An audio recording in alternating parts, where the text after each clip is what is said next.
Anonim Biocana.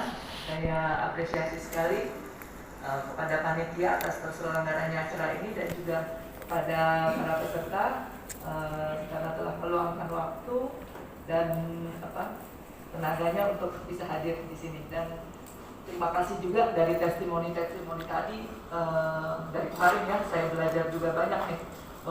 Dan itu menguatkan saya juga ya, karena saya mengenal probiotik dulu dari produk salah satu produk untuk diare pada anak, tidak saya sebutkan mereknya, itu pada tahun 2004. Dan pada 10 tahun kemudian saya baru mulai membuka diri, bahwa probiotik itu bagus. Jadi memang perlu proses, perlu waktu untuk bisa menerima ini. Karena di mindset saya sendiri sebagai dokter, sejak kuliah tingkat 3 ya, itu masuk ketemu dengan ilmu mikrobiologi. Saya lihat aja dokter yang mengajar itu kalau duduk dia selalu membersihkan kursinya, mejanya gitu ya. Jadi saya yakin beliau atau kami dokter itu punya mindset, dan pada masyarakat umumnya ya, bahwa mikroba atau bakteri itu mindsetnya buruk, penyebab penyakit lah, jorok lah gitu ya. Tapi dengan 10 dekade terakhir ini banyak ilmuwan yang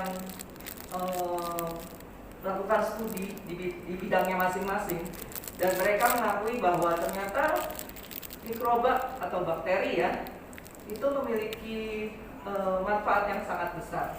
Bahkan dalam suatu karya tulis mereka dikatakan bahwa bakteri itu memiliki, mikroba itu memiliki peran yang sangat besar, itu sangat banyak gitu ya. Yang bermanfaat itu banyak, yang sangat bermanfaat lebih banyak lagi. Nanti kita akan lihat proporsinya bagaimana. Dan ternyata yang menyebabkan suatu penyakit itu hanya 10%.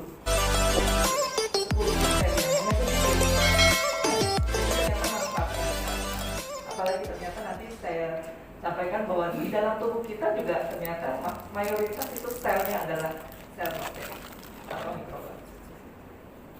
Ya, mulai silakan. Ini PR dari bulan Desember ya, kita dihadapi oleh COVID-19. Lanjut. Nah, ini adalah virusnya. Gambarannya seperti ini. Dia termasuk dalam famili Coronaviridae. Karena bentuknya menyerupai corona matahari, maka disebut Coronaviridae. Sifat dan ciri-cirinya sebagai berikut. Diameternya 40 sampai nanometer ya, sangat kecil sekali, butuh alat khusus, tidak hanya sebuah alat yang di-lab biasa. Terus virusnya jenisnya RNA, ada yang jenis virus itu ada yang DNA, ada yang RNA. Ini mati dengan UV, panas, di udara kering hanya 3 jam, tidak kena dengan ether dan alkohol. Sifat-sifat ini ditemui pada bulan Desember sampai Januari pada virus atau penyebab corona di bulan Desember 2019 sampai sekitar Maret ya. Makanya pada saat itu protap yang disarankan adalah sering-sering berjemur, sering-sering cuci tangan. Ya, lanjut. Dia virus ini masih satu keluarga dengan virus penyebab MERS dan SARS. SARS ini diidentifikasi pada tahun 2002 di Cina. Di situ saat itu jumlah korbannya juga 650.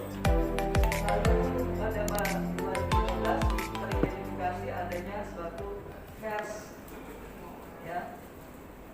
Situ jumlah kasus yang meninggal pada saat korban MERS ini adalah 800.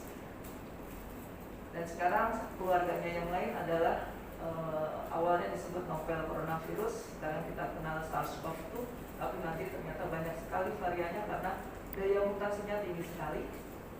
Ya, awalnya hanya ratusan saja yang ditemukan, tapi ternyata sekarang sudah sekitar 1,53 di Indonesia.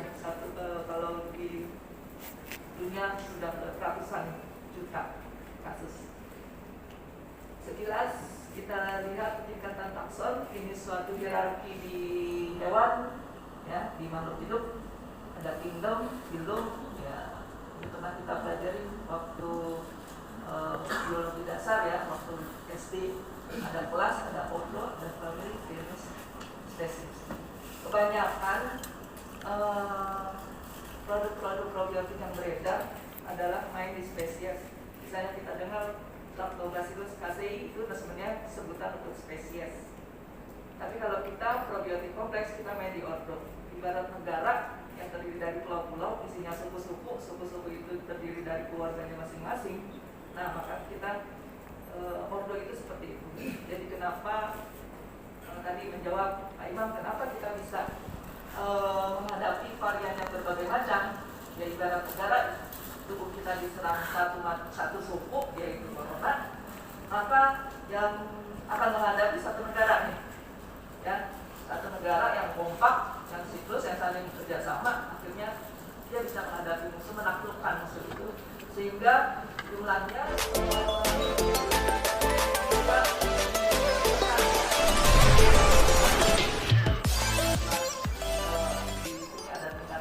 ada aturan mainnya ternyata di tingkat mikrogram. Lanjut. Ya, ini saya perkenalkan kondisi-kondisi pada pasien yang pernah terinfeksi COVID-19. Ada kondisi namanya reinfeksi. Re itu berarti kembali, jadi terinfeksi kembali dengan SARS-CoV-2. Para ahli mengatakan belum mengetahui mekanisme utamanya, tapi ada laporan bahwa disebabkan oleh dua virus dengan tipe yang berbeda, dan itu sudah dibuktikan. Ya. Tapi kemudian dengan adanya kasus-kasus reinfeksi kembali, itu ternyata ada kemungkinan disebabkan oleh satu virus dengan tipe yang sama. Artinya virus yang sama ini terreaktivasi, teraktifkan kembali. Oke, lanjut. Ini keadaan positif persisten sangat sering dijumpai bahkan pada pasien yang konsumsi SB19 ya.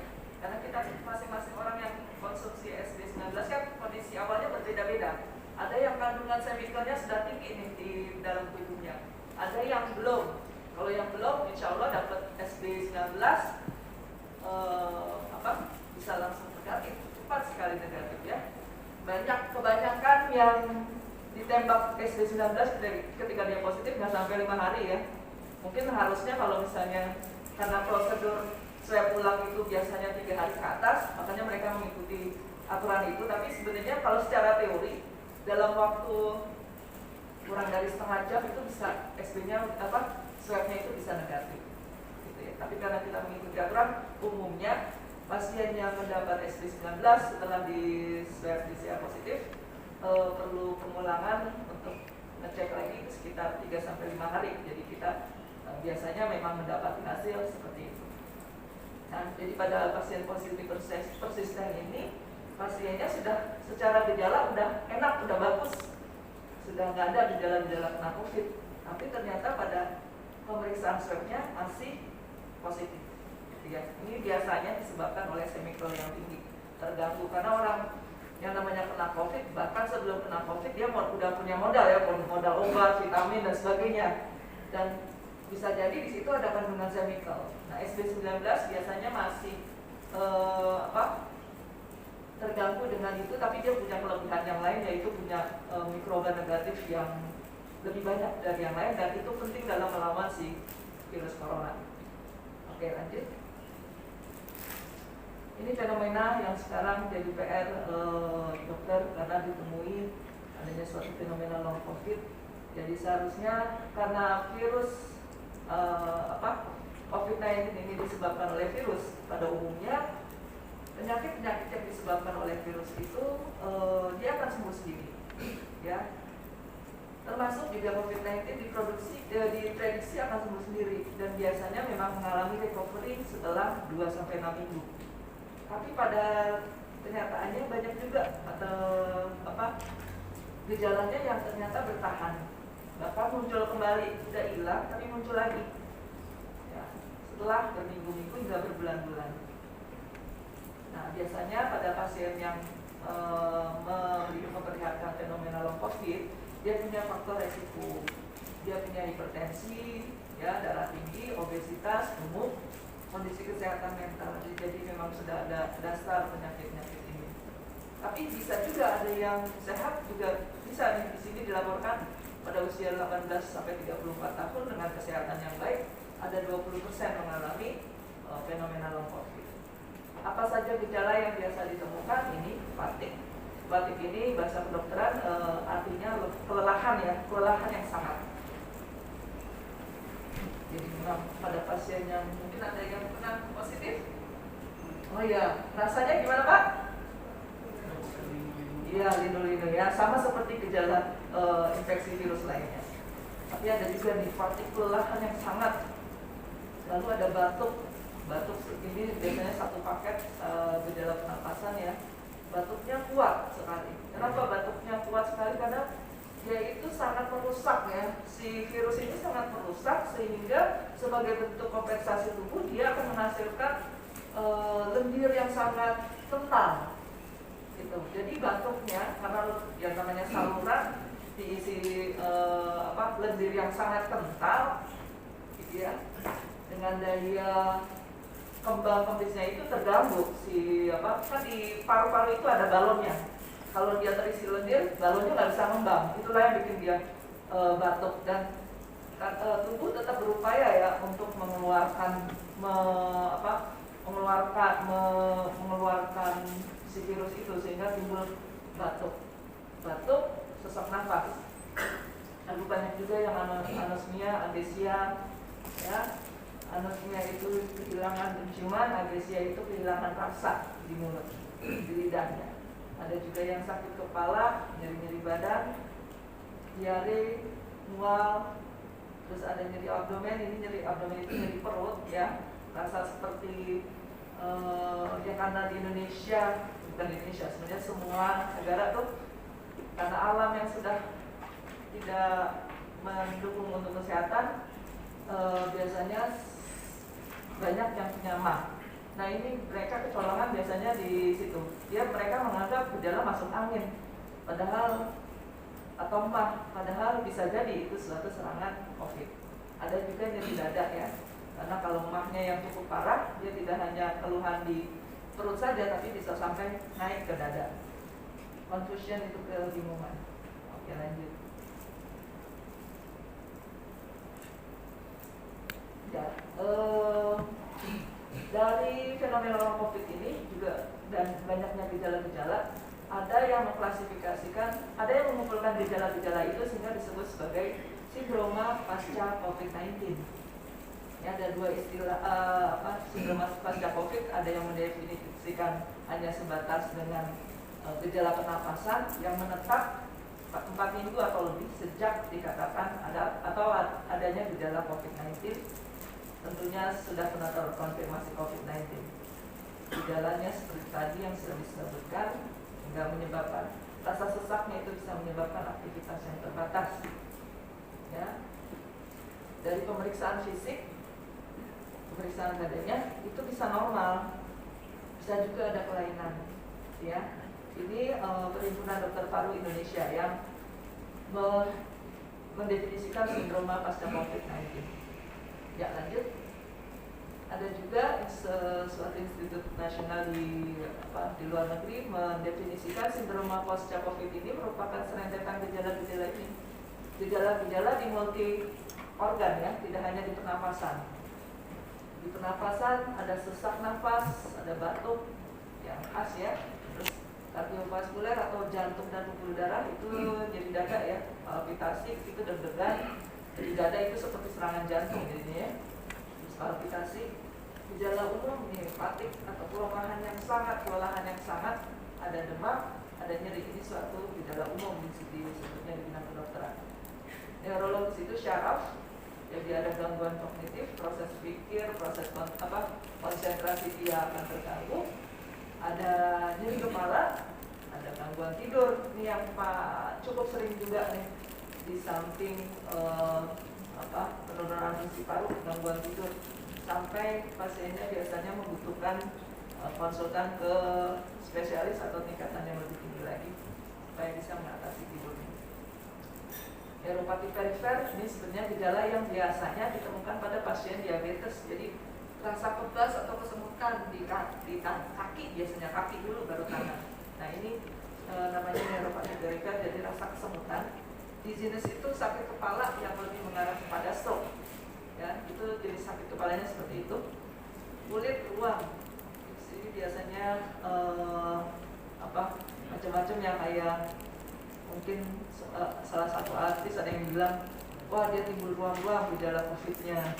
Tapi hati-hati juga kalau misalnya sekarang tren varian yang ada ini menyebabkan suatu pengentalan, dan pengentalan tidak hanya di organ-organ ini ya, jadi pengentalan itu bisa terjadi di seluruh organ. Nah kalau kebetulan dia pengentalannya ada di organ hati, maka di kulit akan timbul kuning ya.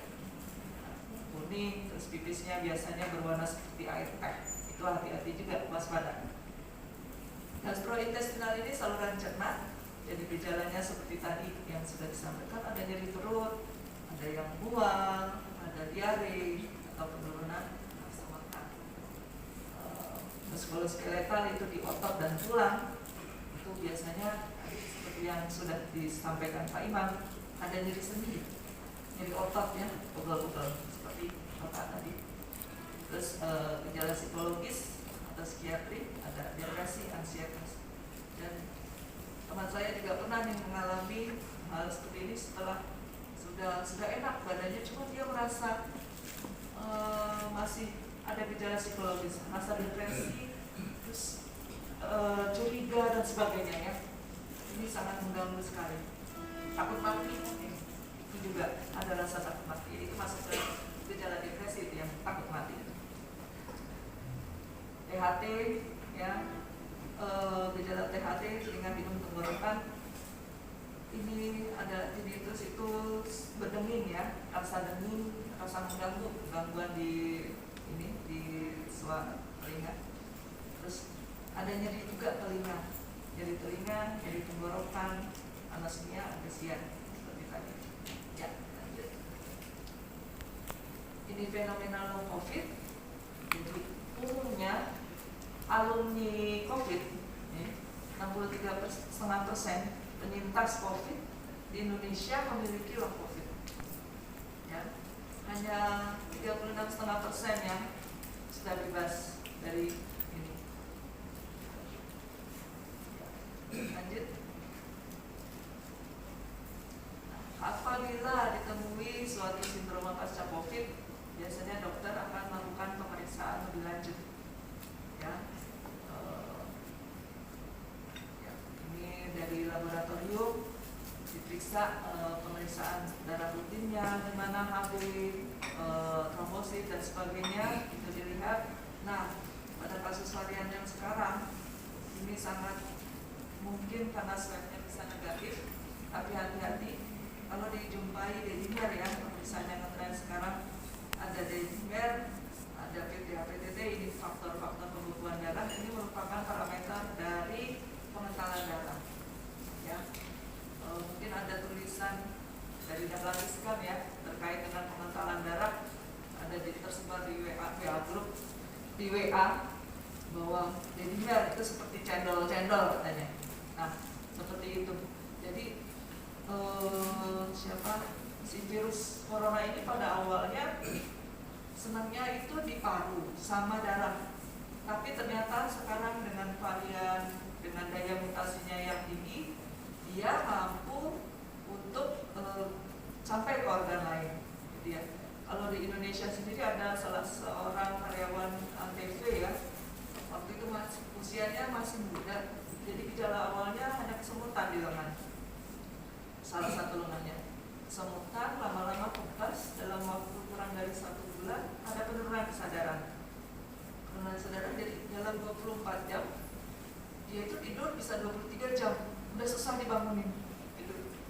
Dibawalah ke rumah sakit khusus stroke di Jakarta. Dokternya, orang tuanya dia bilang ini nggak wajar ya, karena tidurnya nggak wajar. Terus dokter bilang bahwa kalau dia pengaruh narkoba biasanya sudah hilang dalam 2 hari. Kalau ada suatu massa atau tumor di kepala biasanya ada pusing. pada pasien ini nggak ada pusing, terus tidur banyak itu sudah lebih dari 1 minggu, ya.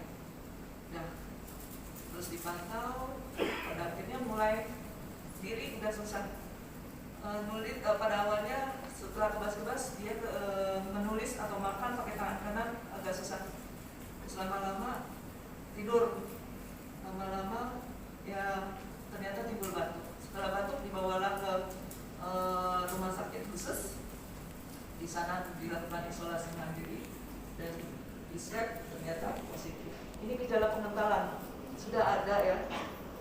Jadi gini, virus corona ini menyebabkan gejala yang berbeda-beda di antara negara. Sementara di Indonesia pada awalnya kasus pengentalan itu sangat jarang ditemukan, ya. Tapi yang nanti di video terakhir akan saya ungkap bahwa ternyata di Amerika itu sudah ada kasus pengentalan sehingga menyebabkan dia diamputasi tangan kaki, ya, gitu. Nah, kalau di Indonesia baru kasus 1 itu jarang. Yang anak kecil tadi dijumpai sekitar bulan April, ya. Itu jarang, tapi mulai Februari saya dapat laporan juga bahwa pasien yang sudah dikatakan negatif sudah pulang, tapi tidak lama kulit kakinya hitam. Kulit kakinya hitam, mulai terasa sakit, ya kan. Kalau hitam dan dia kebetulan punya hipertensi, dia akan ke dokter, biasanya akan dikasih pengecer darah heparin. Tapi karena prosedur BPJS akhirnya tertunda sampai 1 bulan.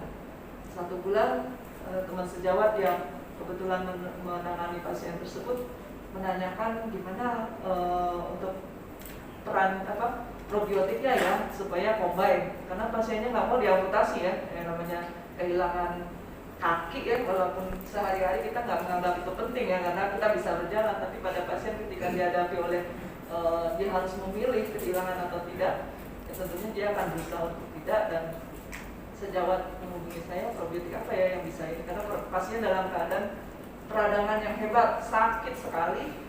Kalau keadaan sakit dengan peradangan hebat sama seperti pada kasus-kasus kanker, biasanya dia akan anti nyerinya udah gak mempan dengan anti nyeri yang ece-ece, paracetamol, Antalgin dan sebagainya, tapi membutuhkan anti nyeri yang golongan narkotik. Nah, pada pasien itu sudah dapat golongan narkotik dan akhirnya ya dicoba ditembak SB19,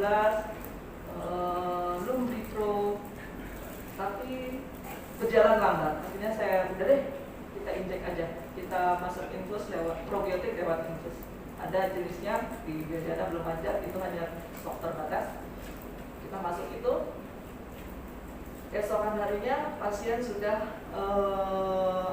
sudah lebih tenang, masih ada nyeri tapi dia hanya menggunakan paracetamol saja, gitu, ya. Nggak sampai minum yang anti analgetik atau anti nyeri yang golongan narkotik lagi, gitu, ya. Jadi memang di luar COVID, ya, saya kasih gambaran pengalaman bahwa target atau indikator seseorang itu sudah mulai sehat dengan probiotik, jadi kebutuhan terhadap obat menjadi lebih ringan. Misalnya pasien yang mah, ya, biasanya tingkatan obat yang biasa diberikan oleh dokter kan golongan antacid, lalu masuk ke ranitidin, lalu masuk ke omeprazol. Nah, pada pasien yang sudah mengkonsumsi probiotik, di samping lepas, biasanya kalau misalnya pakai pep, ya, saat dia drop, itu kebutuhannya itu hanya sampai di antacid biasanya, sudah rendah, ya, sudah ampuh gitu, udah terasa khasiatnya. Tapi kalau yang belum biasanya naik terus sampai dia usia tua, dia sakit berat, sama seperti bapak saya pengalaman, mahnya semakin parah karena dulu bapak saya belum kenal probiotik.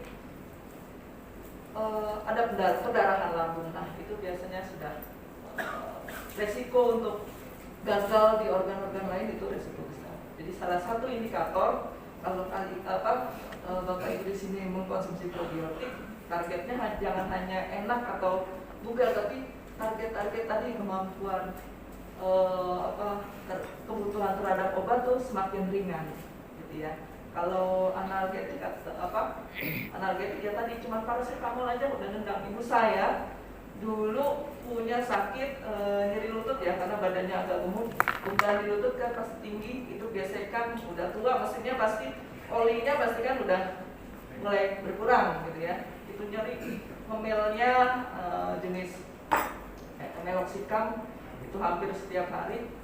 Setelah rutin konsumsi probiotik udah bisa lepas. Dan biasanya kalau kambuh, biasanya udara dingin ya, itu kambuh, biasanya saya kasih paracetamol aja udah nendang gitu ya. Jadi kebutuhan terhadap obat itu turun. Salah satu indikator kerja probiotik itu maksimal. Oke, lanjut. Ini selain lab ya, pemeriksaan yang disarankan yang bisa dilakukan secara mandiri itu saturasi oksigen, pemeriksaan di jari-jari ya. Jadi kalau ke karima utama, kalau ada kasus trauma biasanya itu rutin, di seluruh jari diperiksa, karena itu menilai oksigen sampai nggak ke jaringan yang paling tepi gitu ya. Paling tepi itu di ekstremitas atau di tangan dan kaki. Nah biasanya angka yang normal itu 95% ke atas.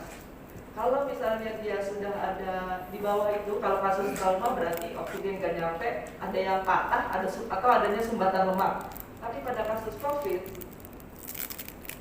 ini menandakan adanya penurunan dari fungsi paru. Ya. Nah, ini anomali yang dijumpai yang jadi PR besar juga bagi kita tenaga kesehatan khususnya, karena pada pemeriksaan saturasi ini umumnya kalau pada pasien COVID yang sudah kena masalah otak ya, itu saturasinya bisa sampai 70 dan pasien fine-fine aja. Harusnya di atas 90 itu udah sesak banget.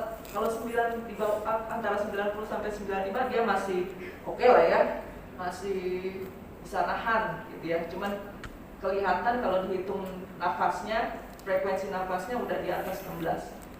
Tapi pada kasus COVID yang menjadi kecolongan itu 70 pasien dokter sudah mau pasang alat ventilasi.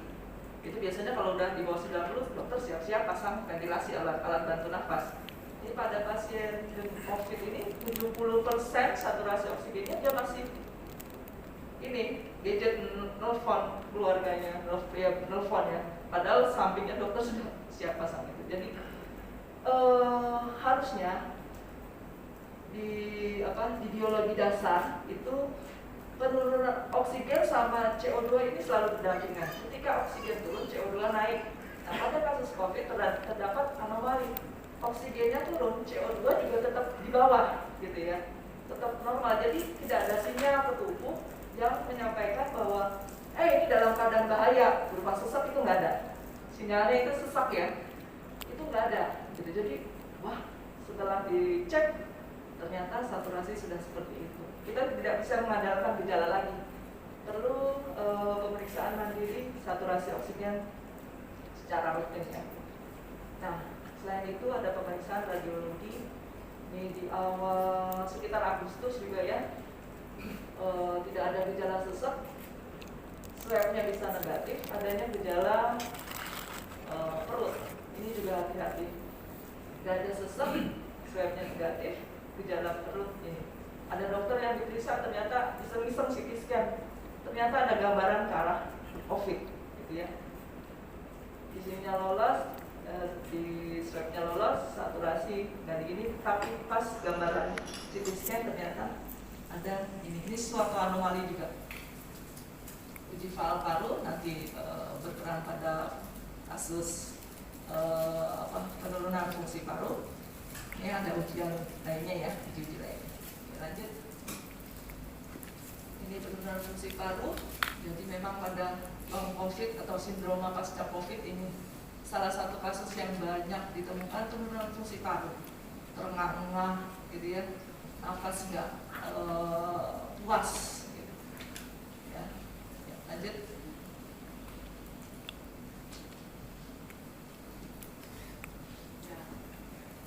Ya, jadi pasien yang punya penyakit lain atau berkomorbiditas seperti hipertensi, diabetes dan sebagainya, dia itu lebih beresiko ya. Dari awal itu lebih beresiko mengalami severe COVID atau COVID yang parah beserta komplikasinya. Nah, terus COVID-19 itu bisa menyerang sistem multiple organ, makanya tadi ada long COVID, fenomena long COVID atau sindroma pasca COVID. Lalu setelah penyembuhan ya tadi ada sindroma pasca COVID-19, ada penurunan fungsi paru setelah dinyatakan sembuh dari COVID-19. Ya tentunya obat terbaik tetap suatu pencegahan, salah satunya imun harus naik, di bawah happy, jangan stres dihadapi ya dan diselesaikan. Ya lanjut. Ini varian-varian baru. Inilah perubahan varian ini, varian-varian yang muncul inilah yang membuat gejala-gejala juga mengalami perubahan tipenya. Dari sebenarnya pertama ini B614. Ini pada bulan Juni kita dikagetkan dengan pasien yang sehat, muda, tidak ada komorbid. Secara penampilan kita sekilas melihat tidak ada komorbid, ternyata mengalami terkena COVID sampai meninggal. Itu tenaga kesehatan dikejutkan dengan berita itu. Ternyata ini kemungkinan penyebabnya adalah adanya 6D614. Ini daya tularnya tinggi dibanding SARS-CoV yang biasanya. Ketika dia memasuki daerah, dia biasanya akan mendominasi varian-varian lainnya ya, lebih banyak dibanding varian-varian lainnya. Lalu yang ngehits juga nih B117. Ini daya tularnya tinggi, mulai banyak timbul waktu liburan Natal dan Tahun Baru. Begitu banyak pasien sehat bugar karena liburan atau setelah liburan mau di swab rutin dari kantornya, ternyata didapatkan banyak yang positif tapi OTG. Pasiennya secara ini tidak menimbulkan gejala. Jadi memang B117 itu daya tularnya tinggi, cepat sekali. Kemarin di perumahan saya, anak-anak kecil paling gede SD kelas 3 itu muntah-muntah. Dari depan rumah saya muntah-muntah, terus tetangganya agak jauh dari rumah saya muntah-muntah juga, anak kecil, gak lama anak saya yang bayi itu juga mengalami muntah-muntah.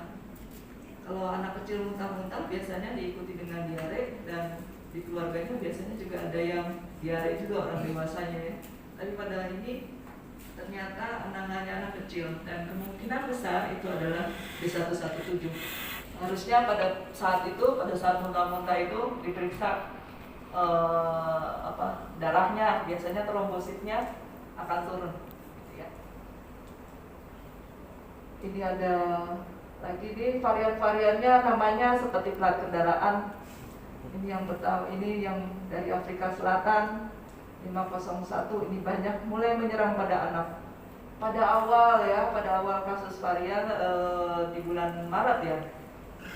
Indonesia mulai boomingnya itu kan bulan Maret ya. Itu kasus anak biasanya ringan dan menyerupai DBD. Jadi waktu itu ya kebetulan juga masa transisi pancaroba ya. Pada pancaroba biasanya kan memang demam berdarah tinggi, diare tinggi.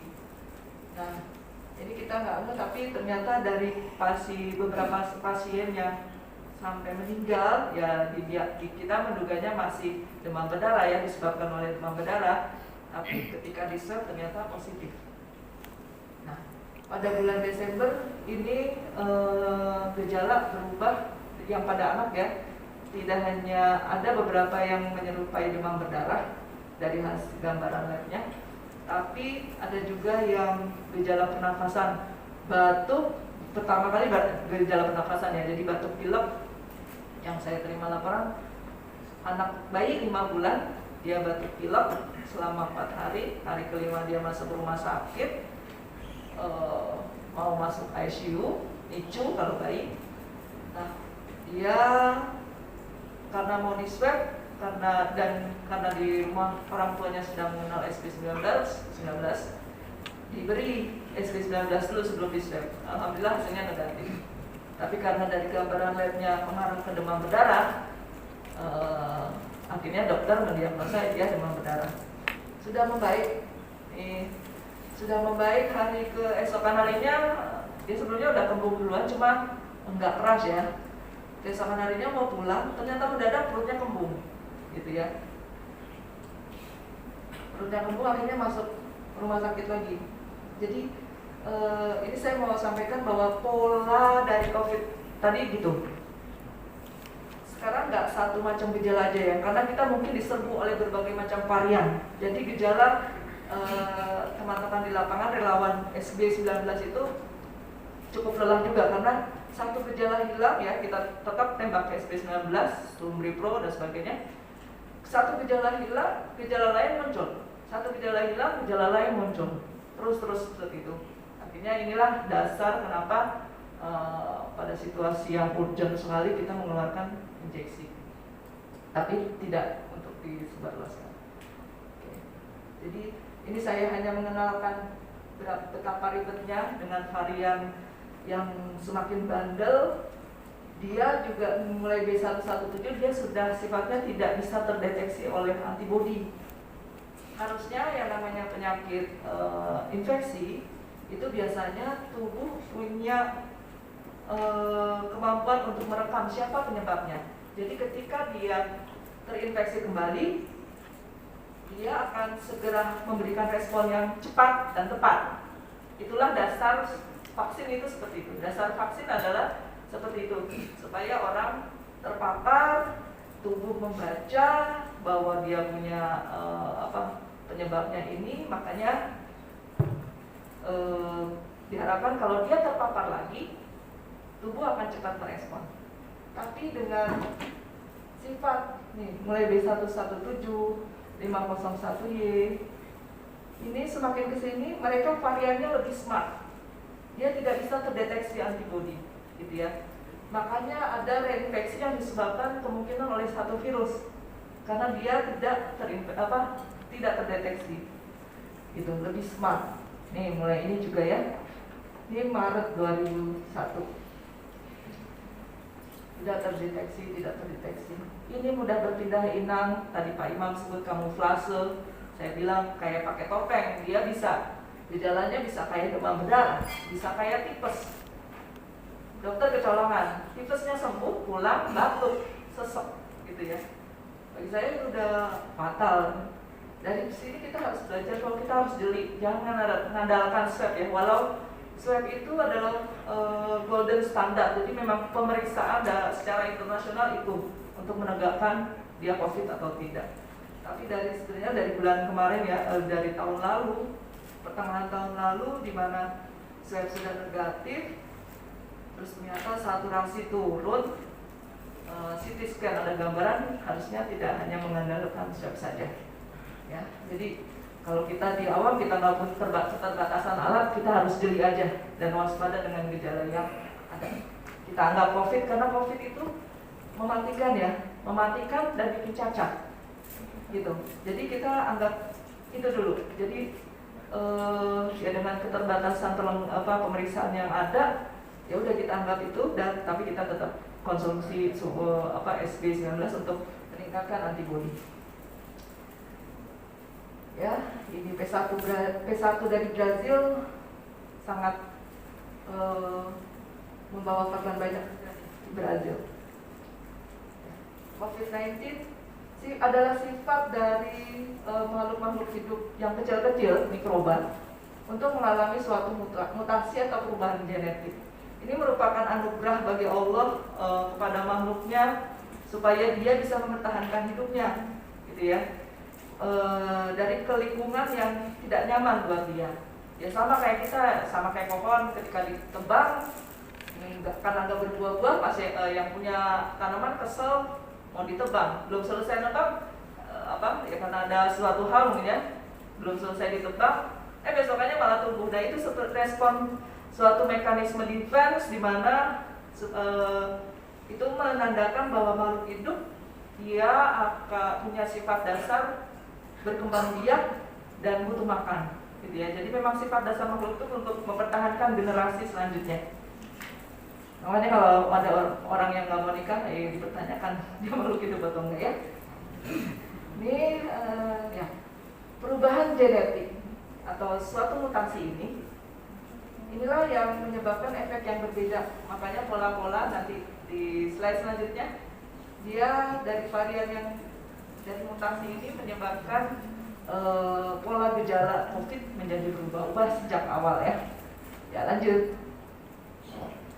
Ini fakta tentang virus kita simpulkan saja, ini tidak hanya B117 ya. Jadi dengan varian yang bermacam-macam, varian baru, penyebaran penularan lebih cepat, keparahan semakin meningkat. Nanti kita lihat memiliki aktivitas penetral antibodi (topeng atau berkamuflase). Ya lanjut. Nah, bagaimana memutus mata rantai dengan probiotik? Kita harus kenal juga, bagaimana hubungan probiotik dengan sel. Itu dulu ya, jangan langsung loncat.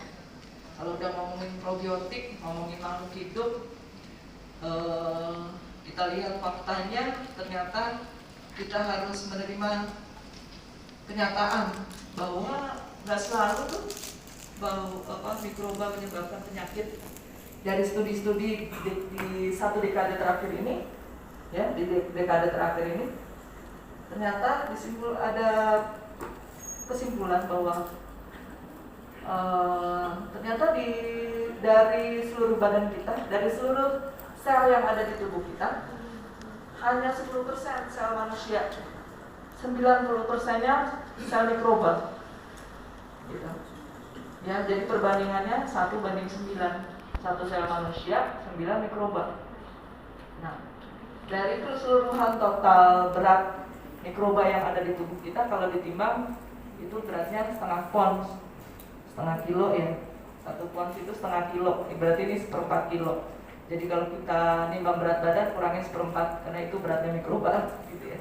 Ibu-ibu yang senang biasanya yang suka nimbang ibu-ibu nih. Ya gitu ya.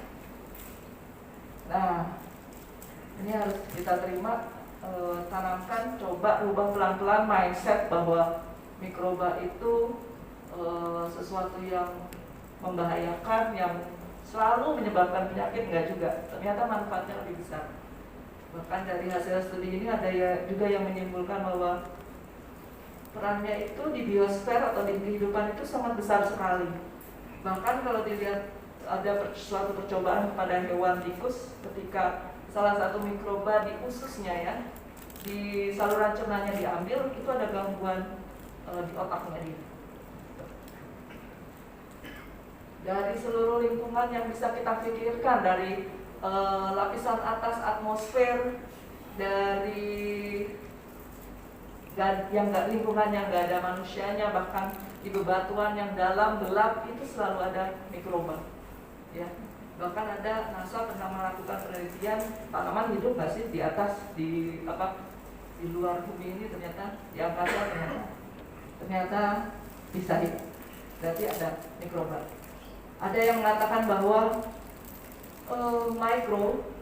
mikroba itu molodenia, ya, di mana setiap perubahan yang ada di dunia ini, di bumi ini, itu selalu diawali dengan perubahan mikroba.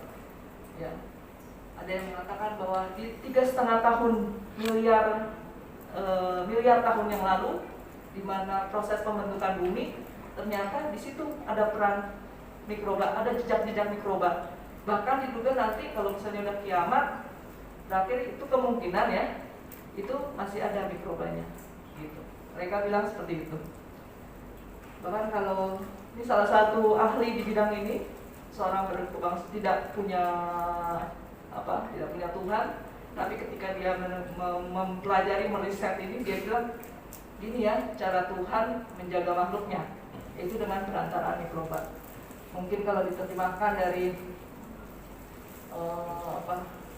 secara selulah, bahwa Allah itu sangat dekat dari urat saraf, ya, karena ternyata di sel urat saraf sama kita kan, sama badan utama itu kan ada jaraknya ya.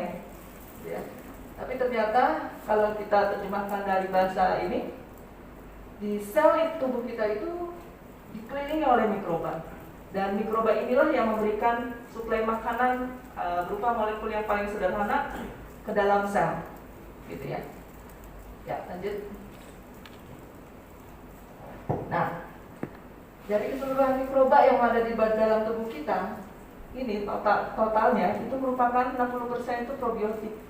Dan probiotik inilah yang mensuplai molekul yang paling sederhana yang merupakan makanan bagi sel. Makanya kalau kita menyebut probiotik sebenarnya mengacu pada bakteri asam laktat seperti tadi yang disampaikan Pak Imam. Jadi dia memproduksi asam laktat, ya. Probiotik inilah yang mensuplai, jadi dianggap karena dia mensuplai molekul yang paling sederhana yang merupakan makanan bagi sel, maka dia dibilang sebagai mikroba yang paling dekat, yang paling bersahabat dengan manusia. Gitu, anggapan. Nah, satu ekor mikroba kan selalu regeneratif.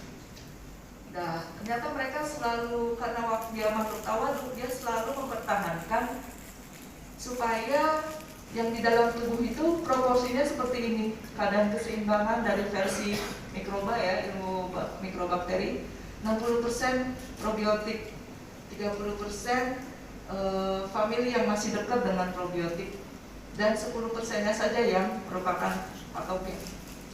Ini proporsi keadaan keseimbangan atau keadaan sehat secara kuantitatif, ya. Tapi tidak banyak negara yang bisa yang sudah bisa melakukan menilai proporsi ini. Kalau secara kualitatif, lanjut. Biasanya keadaan keseimbangan itu ditandai dengan rasa tenang, bugar, kita mudah berpikir, mudah konsentrasi, nggak senggol bacok, senggol dikit langsung panas gitu ya, nggak seperti itu.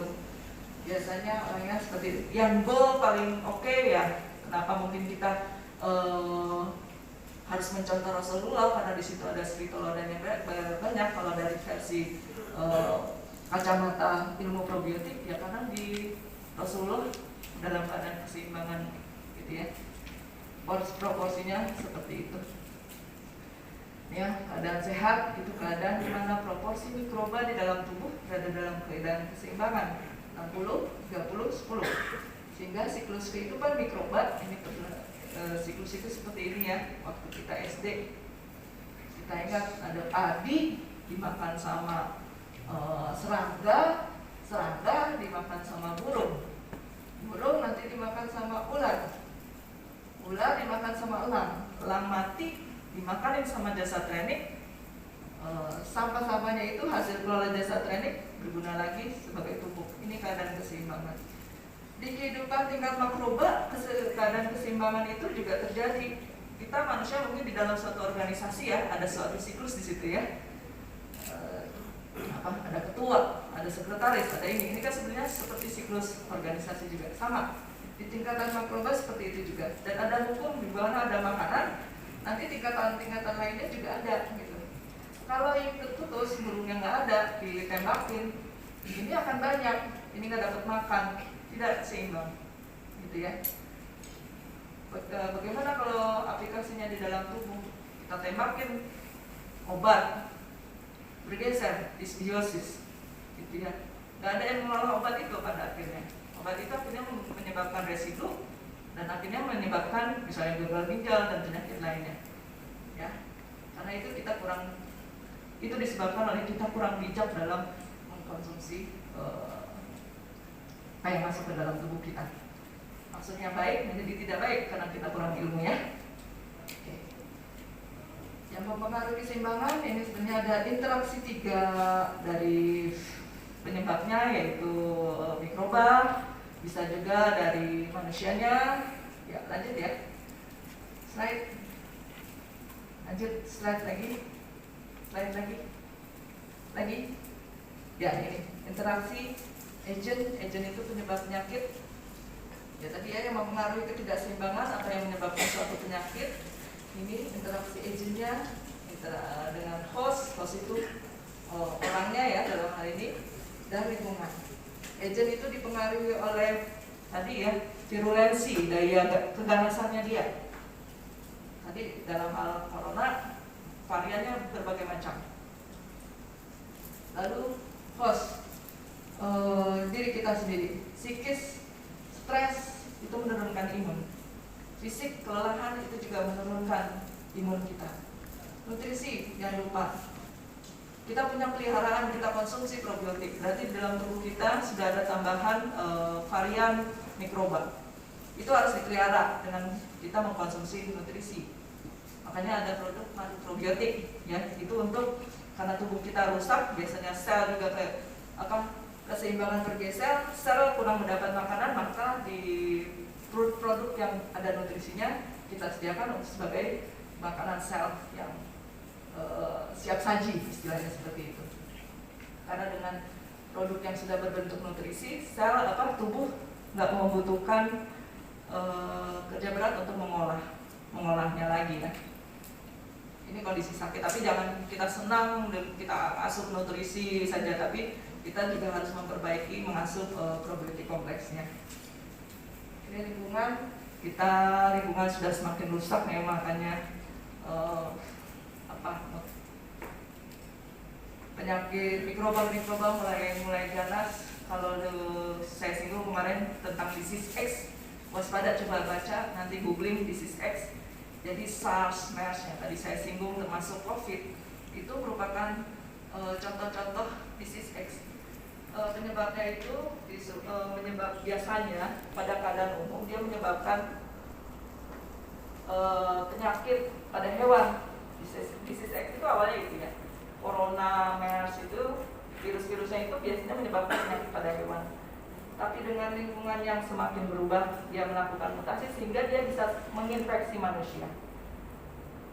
Para ahli sudah mengingatkan bahaya disease X. Mungkin nanti kita akan menghadapi yang lebih parah dari pandemi ini. Karena sebelumnya yang kita belajar di sebelumnya ada MERS, SARS, itu cukup parah.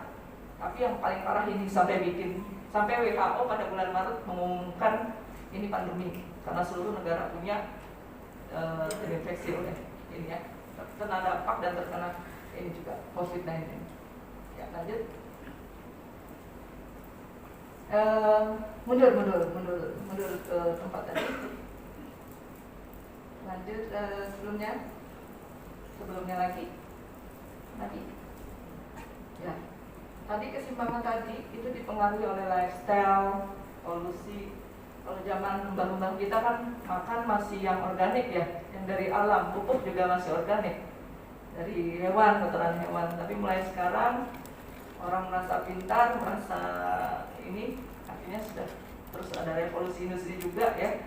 Ada dampak negatif, ada dampak positifnya. Nah, ini akhirnya berubah juga nih lifestyle. Kita jadi sering makan yang siap saji. Itu padahal mengganggu rantai makanan atau rantai mikroba di dalam tubuh kita. Polusi juga. Dari kemarin ada yang nanya, kok sekarang banyak yang punya gejala mah, ya. Padahal makan sehari 3 kali, nggak pernah telat, gitu. Ya, nakes juga pada bingung, kenapa ya pada sakit mah, padahal mereka udah disiplin tuh rutin. Ya tadi kita ingat polusi. Jangankan makan aja mungkin nasinya ditanam, nasi sayur udah nggak organik lagi, ditanam oleh pupuk, tanahnya udah tercemar.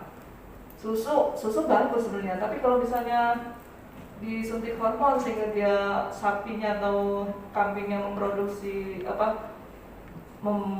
susu terus, kan yang normalnya sapi akan memproduksi susu kalau dia punya anak. Kalau nggak punya anak, dia memproduksi berarti disuntik hormon. Kalau kita mengkonsumsi susu yang ada hormonnya, badan kita juga rusak. Ini perempuan hati-hati, banyak sekali kasus miom, ya, gangguan hormonal. Kemarin sisi positif dari COVID, ya, banyak orang yang mengkonsumsi SB19 karena stres, ya, rumah sakit penuh, nggak bisa ini, akhirnya mereka cari alternatif dan ketemulah SB19. Pada perempuan-perempuan ketika dia minum itu yang ada gangguan haid, alhamdulillah pada haid berjamaah. Itu menandakan, ya, bahwa ada gangguan hormonal. Hati-hati, dari ayam, dari banyak. Indonesia tahun 2018 dihadapi oleh darurat ayam karena regulasi dunia untuk menyetop AGP, antibiotik atau growth promoter, itu hormon yang merangsang pertumbuhan ayam, itu oleh dunia, oleh WHO dinyatakan dihentikan, nggak boleh, gitu, ya. Akhirnya tentaki juga gulung tikar dan sebagainya. Ya. Karena memang ini membahayakan, antibiotik growth promoter. Ya, lanjut. Jadi kalau misalnya tadi maaf, yang polusi tadi, jangankan makan 3 kali sehari ya, kita nganga gitu ya, ngobrol. Polusi yang masuk itu sampai ke polusi di udara, itu bisa masuk ke dalam lambung dan itu menyebabkan jadi jangan salahin makan gitu ya. Terus ada juga yang bilang puasa bikin tambah parah, enggak juga. Puasa itu malah bagus untuk memperbaiki lambung. Cuman karena puasa tidak diikuti oleh asupan probiotik, maka lambung yang rusak tidak menambah baik. Tapi puasanya bagus gitu ya. Puasanya itu kan untuk memicu regeneratif bakteri yang ada di saluran cerna. Makanya ayam kalau sakit dia nggak mau makan, gitu ya.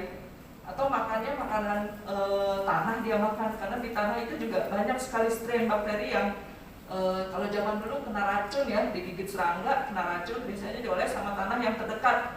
Karena di situ di tanah itu mengandung 9 genom mikrobakteri. Ya, lanjut. Nah, ini perkembangan gejala COVID dari bulan Maret ya. Di Wuhan kan bulan Januari, tapi di Indonesia meledaknya di bulan Maret. Gejala awal pernapasan dan menyerang komorbid. Bulan Maret karena lendir yang banyak di paru ya, di saluran nafas, dia akan menyebabkan naik ke atas sehingga muntah masuk ke dalam saluran cerna, atau lendir yang banyak itu karena paru dekat dengan saluran cerna, dia akan menekan ke saluran cerna sehingga menyebabkan gejala kayak masuk angin. Orang rasanya awal-awal kayak masuk angin gitu. Sudah menyimpang, nggak cuma batuk, pilek gitu ya. Gejala virus nih ada di sini menyebabkan gejala pernafasan. Nah, sekarang pada bulan April didapati laporan pasien bebas gejala, udah boleh pulang dari rumah sakit. Swabnya negatif, ketika pulang drop, meninggal, sampai meninggal. Seminggu, belum ada seminggu. Ini seorang dokter kasusnya. Jadi pada bulan Juni mulai timbul, Juni Agustus ya. Di Indonesia sudah ada Juni, tapi di Agustus kita mulai mengenal hypoksia. Padahal ini mungkin sudah dari bulan Juni, ada gejala neurologis atau gejala syaraf ya. Saya dapat laporan pasien di Cirebon, anak muda 20 tahun, teriak-teriak. Gak pernah sebelumnya di riwayat keluarga juga gak pernah ada yang seperti itu. Itu bisa jadi, dan memang kita curiganya ke arah COVID yang sudah mengenai otak. Gejala neurologis dan saluran cerna, dan di sini kita dikagetkan ya, karena D614G tadi, varian D614G, ternyata ada pasien yang sehat tapi terkena komorbid bahkan sampai meninggal. Kami nakes dikagetkan oleh sejawat yang masih muda-muda meninggal. Pada bulan Agustus kita pernah hypoksia, suatu anomali ya, di mana saturasi oksigennya rendah, pasien masih sadar, nggak ngos-ngosan. Gitu. MIS-C ini peradangan rangka, inflamasi rangka. Nah, pada bulan November hewan banyak yang mati. Kemarin dapat info dari Pak Imam, ternyata kucingnya juga mati. Gitu ya. Ini bisa mungkin sekali masuk ke hewan. Corona itu bisa mengenai hewan karena di hewan juga ada sel darah. Kalau tumbuhan mungkin enggak. Jadi memang si virus mengenai sel darah, ya tadi di awal senangnya paru sama sel darah, biasanya nggak sampai ke organ. Tapi pada berjalannya lanjut dengan varian yang semakin smart, dia bisa menyerang organ lain. Ini 17 juta ya di Denmark dimusnahkan. Desember dapat juga laporan pasien kondisi fatal, gagal ginjal, ya punya riwayat memang penyakit kronis di ginjalnya, kondisi parah, swabnya negatif. Mereka dokter mikir ini mungkin infeksi sekunder oleh penyebab lain, nggak mikir COVID karena swabnya negatif, langsung drop ya, nggak lama meninggal. Ini juga banyak kasus di rumah sakit pada bulan-bulan ini seperti ini, swabnya negatif. Nah, pada bulan Januari timbullah anak, kasusnya sudah lebih berat tadi seperti yang saya singgung, batuk pilek 5 hari, masuk ICU. diare 5 hari, meninggal, itu di Jawa Timur. Mulai Februari ini saya dapat kasus pengentalan darah yang tadi kakinya menghitam di rumah setelah dinyatakan positif, udah pulang ke rumah. Akhirnya kita tembak dengan probiotik lewat infus. Alhamdulillah membaik, sekarang masih proses perbaikan. Semalam kebetulan dia sejawat melaporkan keadaannya, ya kita masih koordinasi, kita dampingi ya, masih kita dampingi. Sudah membaik, secara fisik udah nggak ada rasa sakit, cuman memang yang namanya proses perbaikan tentunya juga akan memberikan sinyal ya. Yang namanya luka kalau sembuh kan ngasih sinyal berupa gatal, gitu ya. Sama pada pasien ini juga mulai rasa nyeri karena syarafnya mulai timbul, ya. Syaratnya mulai bangkit nih, kemungkinan ini pada pasien ini kondisi kakinya sekarang hitam, kukunya hilang. Tapi dengan probiotik kompleks, insya Allah ya kita harapkan kukunya balik lagi dan sembuh seperti semula. Oke, mungkin kalau Pak ada teman-teman yang sebelum COVID ada aplikasi pada luka ya, itu bagus sekali. Pasien ketika di aplikasi Bujana Super itu lukanya sembuhnya bagus. Asal nggak diutak-atik, kadang kerajinan tangan ya, luka belum sembuh diutak-atik, nah itu yang bikin hitam-hitam tato. Tato alami karena luka yang dikorek-korek. Ya lanjut. Ini keadaan sakit, diulang lagi, keadaan sakit adalah keadaan ketidakseimbangan, dan saya ingatkan ya, tolong dicatat bahwa 2 organ yang harus sehat, yang mungkin Rasulullah udah pesan ke kita untuk menjaga perut. Kalau dari kacamata ilmu mikrobakteri, 2 organ yang harus sehat adalah lambung dan usus halus. Di lambung itu sel imun itu tinggi sekali, banyak sekali ya, sel di imun itu tinggi sekali, banyak. Nah, kenapa dia menjadi berperan penting? Karena pintu masuk bakteri sama seperti pintu masuk makanan, banyaknya dari mulut. Ya THT, makanya dokter THT itu penting sekali, karena pintu masuk utama dari mikroba itu adalah THT, telinga, hidung, tenggorokan. Ya, lubang-lubang itu utama sih mulut. Nah, mulut nanti larinya tadi ke lambung dan usus halus. Lambung dan usus halus itu harus sehat. Kenapa? Karena kalau dia sakit, karena dia fungsinya kan mencerna makanan, menghaluskan makanan, menyiapkan makanan menjadi molekul yang sederhana yang siap dikonsumsi oleh sel. Kalau dia rusak, dia tidak bisa menjalankan fungsinya untuk mencerna makanan dengan baik, ya. Selain itu, lambung dan usus halus itu kan di situ selain pencernaan yang besar-besaran di situ, dia itu juga penyerapan juga terjadi banyak di situ. Jadi sebagai saringan, sebagai ulekan sama sebagai saringan, gampangnya gitu ya. Sebagai saringan, kalau misalnya dia rusak, dia tidak bisa ngulek, saringan jebol. Molekul yang gede-gede ikut masuk. Makanya orang punya alergi. Alergi itu biasanya terhadap protein. Protein itu molekulnya besar. Gitu. Lambung, usus halus, saluran cerna, toksin masuk, molekul besar masuk, dibawa oleh darah. Darah ikut rusak juga, terjadi ketidakseimbangan di dalam darah. Kalau darah sudah rusak, dia masuk ke organ-organ, organnya juga ikut rusak. Tinggal mana yang sensitif, mana yang jelek banget ini keadaan tubuhnya, disitulah dia akan timbul hipertensi lah, karena jantungnya rusak atau pembuluh darahnya rusak, kanker lah, karena sudah mulai penyimpan. Oke. Oh ya, gitu ya. Jadi itulah pentingnya lambung dan usus halus. Kalau dia rusak, organ lain ikut rusak. Kalau dia baik, organ lain insya Allah ikut baik. PR untuk perempuan pada wanita ditambah dengan organ reproduksi. Makanya Rasul nyuruh hormati ibumu sampai 3 kali, karena di sini ada amanah bagi perempuan organ reproduksi untuk menyiapkan generasi. Kalau generasi rusak, organ reproduksi rusak, generasi juga rusak. Ya, tidak kuat lagi, tidak sehat lagi. Ya, lanjut. Ya, pintu masuk probiotik kompleks umumnya kita konsumsi probiotik kompleks masuk melalui mulut, di lambung, diproses, masuk ke dalam darah, organ, sel. Ya, tadi tanda keseimbangan yang namanya sehat, dia lebih tenang, badan fit dan sebagainya. Selain itu nih, tanda-tanda ke arah sini nih, mulai sensor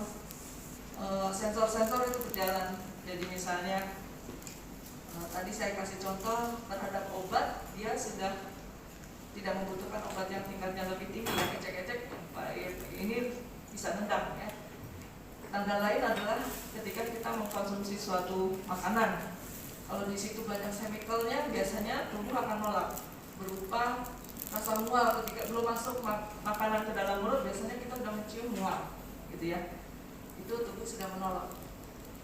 Kalau dipaksakan bisa jadi muntah, atau bisa jadi dia diare. Makanya banyak juga laporan orang yang sudah mulai mengkonsumsi rutin probiotik, di samping BAB-nya yang tadinya nggak setiap hari sekali gitu ya, bisa 2 hari sekali, bisa seminggu sekali.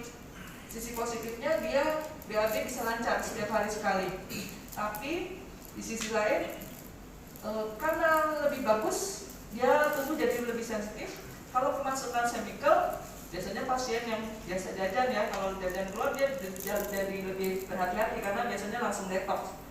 Ya, kalau dipaksa makan, tadi kalau misalnya kalau sudah bagus banget sih nyium aja dia mual. Tapi kalau masih levelnya masih rada rendah, biasanya dipaksa makan itu bisa muntah atau bisa juga sampai diare. Diare itu di detox ya.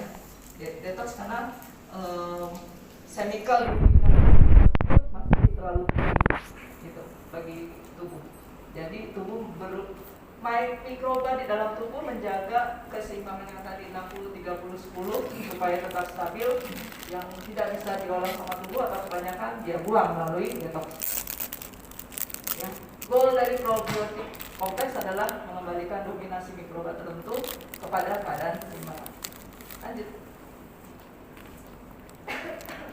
Ya, mudah-mudahan penjelasan tadi mekanisme probiotik kompleks ini bisa menjawab ya kenapa terinfeksi COVID-19 ya, karena variannya yang sangat kuat. Tubuh kita juga punya peran karena kita kondisi harusnya normal target itu 19 juta strain di alam, di dalam tubuh kita juga 19 juta strain. Tapi dengan polusi yang ada, dengan lifestyle yang berubah, atau kita temui gejala capek-capek aja, itu sudah mengurangi strain mikroba kita menjadi 14 juta strain. Harusnya 19 juta strain, sekarang sudah sekitar 14 juta strain. Kalau yang punya sakit parah kemungkinan sudah lebih berkurang lagi, gitu ya. Jadi pentingnya kita mengkonsumsi probiotik kompleks adalah menutup kehilangan, mengejar kehilangan dari probiotik yang harusnya ada di dalam tubuh kita, yaitu 19 juta strain. Ya, kenapa ada yang bergejala, ada yang tidak? Tentunya tadi kembali lagi ke imun tubuh, ujung-ujungnya balik lagi ke kesehatan lambung dan usus halus. Kenapa ada yang fatal atau tidak? Ya tadi sama ya. Jawabannya kembali ke mikroba yang ada dalam tubuh kita. Lanjut. Ini probiotik ya. Ini cair SB19 encer. Ini dia kelebihannya adalah memiliki probiotik yang jumlah probiotiknya lebih banyak. Kalau yang madu probiotik cair kental atau sirup kita bilangnya, karena dia nutrisinya lebih banyak, bakterinya lebih dorman. Kalau ini lebih reaktif. Biasanya kita kalau konsumsi ini detox lebih kelihatan. Kalau yang ini biasanya lebih soft karena dia dorman. Bangun ya, tadi dorman itu tidur, jadi bangun ketika dia kena air. Ya, atau masuk ke dalam tubuh kita kan ada air, makanya dia mulai bangun. Dia lebih menyediakan nutrisi lebih banyak. Ini nutrisinya lebih banyak lagi karena bentuknya serbuk.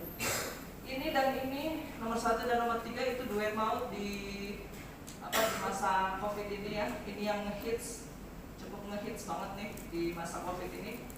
Nah, ini dengan adanya gejala saluran cerna, Lumpripro ikut menemani. Gejala cerna ini bisa disebabkan oleh detox ini ya, karena kita ya tadi saya bilang dengan lingkungan yang seperti ini 90% penduduk dunia itu pasti punya mas. Dan ketahuan kadang ada pasien yang punya penyakit berat tapi dia nggak ngaku, dia bilang dia tidak punya mas. Tapi ketika kita suruh konsumsi produk-produk basic probiotik kompleks, baru ketahuan, oh iya perih banget perutnya ya itu. Biasanya sakitnya dia yang parah itu dimulai dari situ.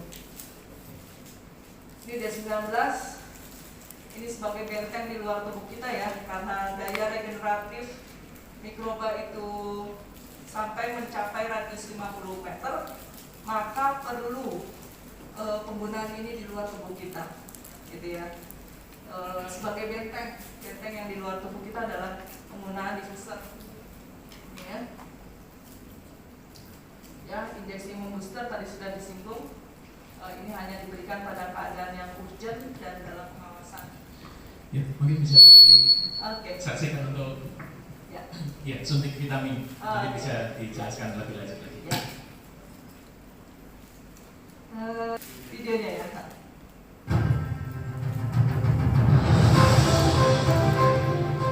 Ini dilakukan oleh karyawan Biojana ya.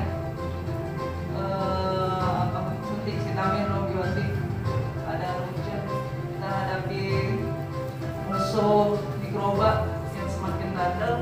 Akhirnya kita suntik ini supaya lebih fit badannya. Tapi dengan suntik ini sama sifatnya seperti probiotik yang kita minum, dia akan mengeluarkan penyakit-penyakit yang ada, potensi penyakit yang ada. Kalau dia punya COVID dan mikroba di dalam tubuh kita membaca bahwa COVID ini sangat berbahaya, bisa menyebabkan kecacatan, bahkan kematian, maka biasanya yang dihadapi duluan, yang ditanggulangi duluan oleh mikroba adalah si COVID. Jadi tadi ya, seperti pada pasien yang saya sampaikan, yang mau diamputasi karena dia kena COVID reinfeksi ya, positif kembali, itu pada pasien setelah disuntik dia perang sama COVID-nya, gejalanya berupa ini, ngepil, gitu ya. Cuman ketika COVID-nya sudah teratasi, badan dia jadi lebih enak, inflamasi juga berkurang, dan dikasih paracetamol keesokan harinya sudah cukup nendang menghilangkan rasa sakit. Ini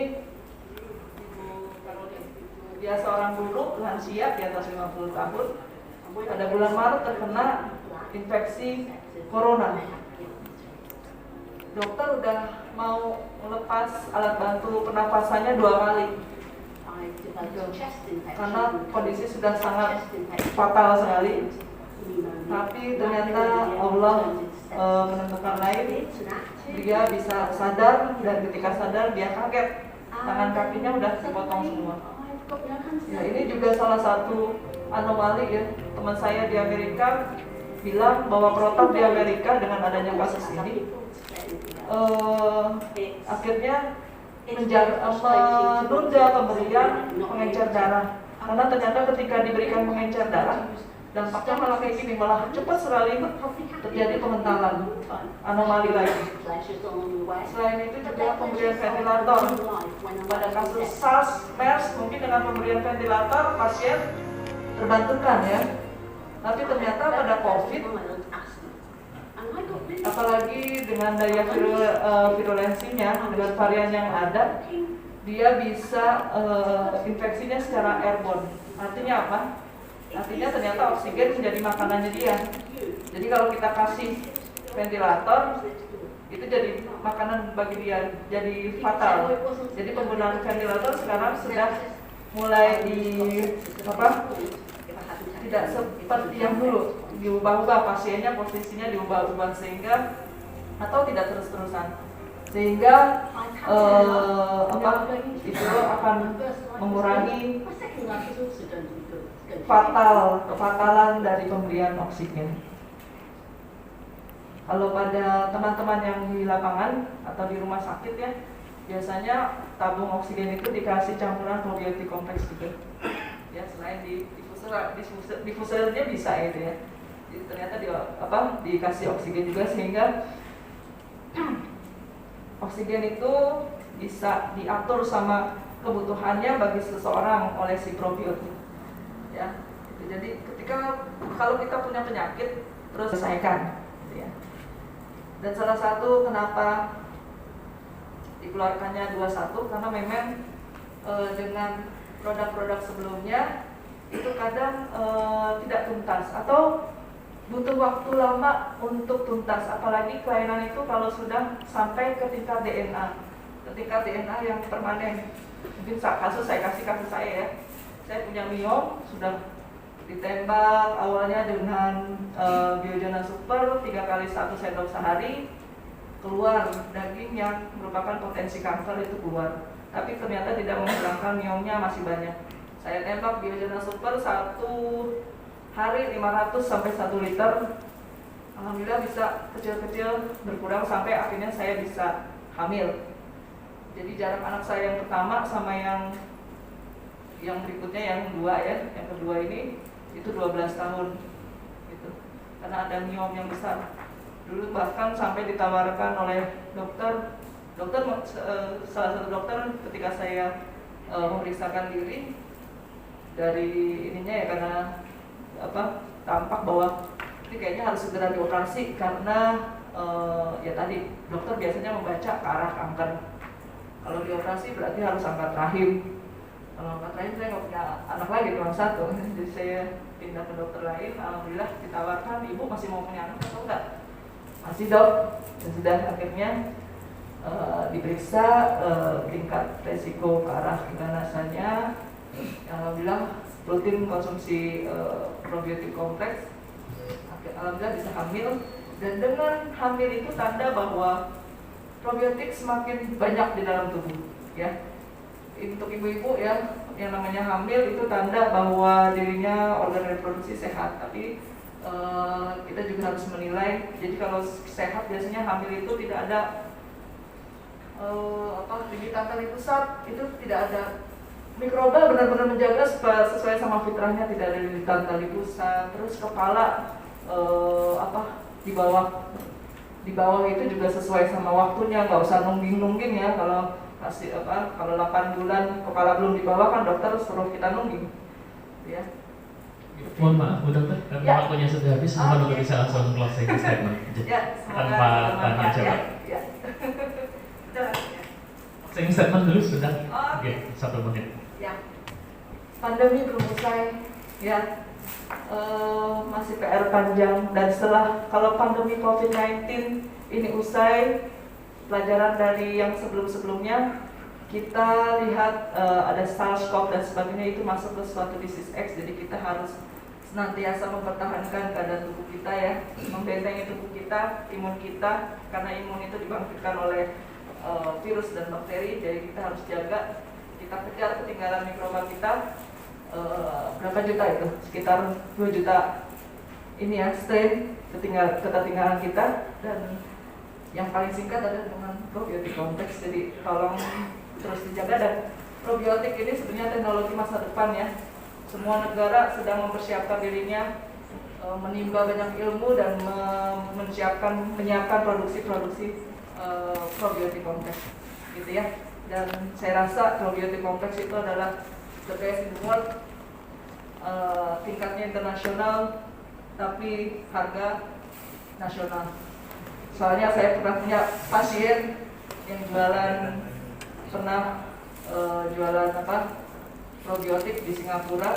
1 botol kecil sari buah itu harganya 1 juta, sampai dia takut minum itu karena mahal banget. Alhamdulillah kita Biogena memberikan dengan harga yang sangat rendah sekali. Padahal standar internasional 2 juta per liter, isinya cuma 10 strain. Kita tadi SB21 sampai 10.000 strain. Gitu ya. Tolong dimanfaatkan sekali. Kita mengejar ketinggalan. Perjuangan kita adalah mengembalikan 19 juta strain di dalam tubuh kita. Gitu ya. Ya. Assalamualaikum warahmatullahi wabarakatuh. Waalaikumsalam warahmatullahi wabarakatuh. Terima kasih untuk ilmunya, sangat bermanfaat, dan semoga kita semua senantiasa bisa diberikan kesehatan. Dan selanjutnya adalah tanggung jawab kita semua untuk menyampaikan materi-materi tadi ke pondok pesantren kita masing-masing.